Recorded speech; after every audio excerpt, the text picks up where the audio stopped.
The deteriorating military situation dominated a Security Council meeting that was both tense and grim. I've been now 4 years Special Envoy.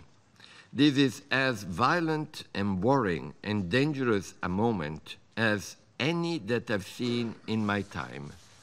He mentioned all the nations now fighting in Syria, the Turkish operation around Afrin and the Assad government's continued bombardment of Idlib and eastern Ghouta. Civilians have been killed on a horrific scale. Reports suggest more than 1,000 civilians in the first week of February alone. He went on to describe developments in recent days, the US attack on Assad forces near Deir ez-Zor and Israeli airstrikes in Syria, including on Iranian targets.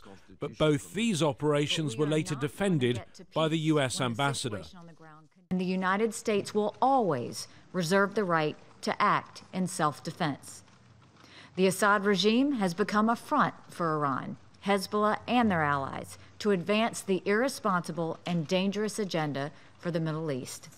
Outside the council chamber, the French ambassador warned the situation in Syria risks spiralling out of control. All the ingredients are present, if we do nothing about it, urgently, for a major regional and international confrontation.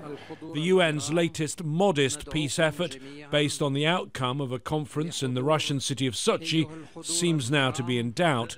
Mr. de Mistura wants to select members of a new committee to come up with a new constitution for Syria, but President Assad's ambassador at the UN rejected that.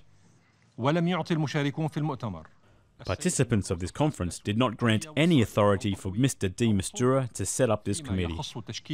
Afterwards, I asked him for further clarification. Don't get lost into the little details. There was none. What we've constantly seen is the Syrian government not being prepared to fully engage with your plans. Isn't it now time, as yet again they seem to be not engaging, for you to call them out on their obstruction? I'm a diplomat and I'm a facilitator. My job is not to call out anyone, it's actually to make sure that we move forward.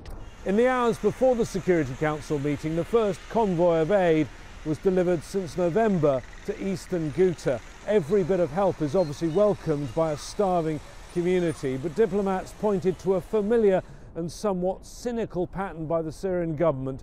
It's only when it's in the international spotlight with a meeting like this that a small amount of aid is finally delivered. James Bays, Al Jazeera, at the United Nations.